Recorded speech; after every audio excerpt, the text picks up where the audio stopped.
ഹോസിയായുടെ പുസ്തകത്തിൽ നിന്നുള്ള വായന 13 അധ്യായം 1 മുതൽ 16 വരെയുള്ള തിരുവചനങ്ങൾ.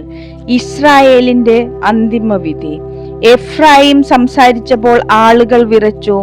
അവർ ഇസ്രായേലിൽ സമുന്നതനായിരുന്നു, എന്നാൽ ബാൽ നിമിത്തം അവൻ പാപം ചെയ്തു, അവൻ മരിച്ചു. അവർ ഇപ്പോൾ കൂടുതൽ പാപം ചെയ്തു. തങ്ങൾക്ക് വേണ്ടി വാർപ്പു വിഗ്രഹങ്ങൾ നിർമ്മിക്കുന്നു, വെള്ളി കൊണ്ട് വിദഗ്ധമായി നിർമ്മിച്ച ബിംബങ്ങൾ. അവയെല്ലാം ശില്പികളുടെ കരവേല മാത്രം. അവയ്ക്ക് ബലിയർപ്പിക്കാൻ അവർ ആവശ്യപ്പെടുന്നു. മനുഷ്യർ കാളക്കുട്ടികളെ ചുംബിക്കുന്നു. അതുകൊണ്ട് അവർ പ്രഭാതത്തിലെ മൂടൽ മഞ്ഞുപോലെയോ മെതിക്കളത്തിൽ നിന്ന് പറത്തിക്കളയുന്ന പതിരുപോലെയോ പുകക്കുഴലിൽ നിന്നുയരുന്ന പുക പോലെയോ ആയിത്തീരും. നീ ഈജിപ്ത് ദേശത്തായിരുന്ന നാൾ മുതൽ നിന്റെ ദൈവമായ കർത്താവ് ഞാനാണ്. എന്നെ അല്ലാതെ മറ്റൊരു ദൈവത്തെ നീ അറിയുന്നില്ല, ഞാനല്ലാതെ മറ്റൊരു രക്ഷകനില്ല. മരുഭൂമിയിൽ വെച്ച് വരണ്ട ദേശത്ത് വെച്ച് നിന്നെ അറിഞ്ഞത് ഞാനാണ്. എന്നാൽ അവർ ഭക്ഷിച്ചു തൃപ്തരായപ്പോൾ അവരുടെ ഹൃദയം അഹങ്കരിക്കുകയും അവർ എന്നെ വിസ്മരിക്കുകയും ചെയ്തു.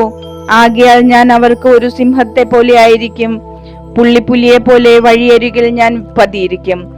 കുഞ്ഞുങ്ങൾ അപഹരിക്കപ്പെട്ട കരടിയെ പോലെ ഞാൻ അവരുടെ മേൽ ചാടി വീഴും. അവരുടെ മാറിടം ഞാൻ വലിച്ചു കീറും. സിംഹത്തെ പോലെ ഞാൻ അവിടെ വെച്ച് അവരെ വിഴുങ്ങും.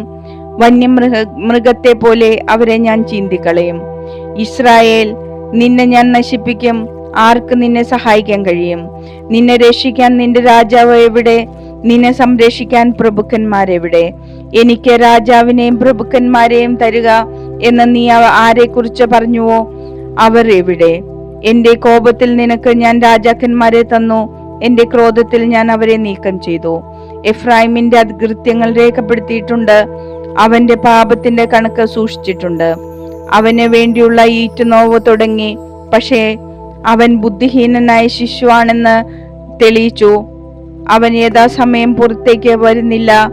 പാതാളത്തിന്റെ പിടിയിൽ നിന്ന് ഞാൻ അവരെ വിടുവിക്കുകയോ, മരണത്തിൽ നിന്ന് ഞാൻ അവർക്ക് മോചനമരുളുകയോ? മരണമേ, നിന്റെ മഹാമാരികൾ എവിടെ?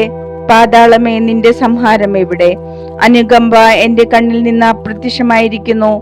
ഞാങ്ങണ പോലെ ഞാൻ തഴച്ചു വളർന്നാലും കിഴക്കൻ കാറ്റ്, കർത്താവിന്റെ കാറ്റ് മരുഭൂമിയിൽ നിന്നുയർന്നു വരും.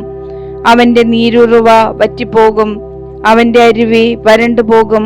അത് അവന്റെ ഭണ്ഡാരത്തിൽ വിലപിടിപ്പുള്ളതെല്ലാം കവർന്നെടുക്കും. സമരിയ തന്റെ തെറ്റിന് ശിക്ഷയേൽക്കണം. അവൾ തന്റെ ദൈവത്തെ ധിക്കരിച്ചു. അവർ വാളിനിരയാകും. അവരുടെ കുഞ്ഞുങ്ങളെ നിലത്തടിച്ചു കൊല്ലും. അവരുടെ ഗർഭിണികളെ കുത്തിപ്പിളരും.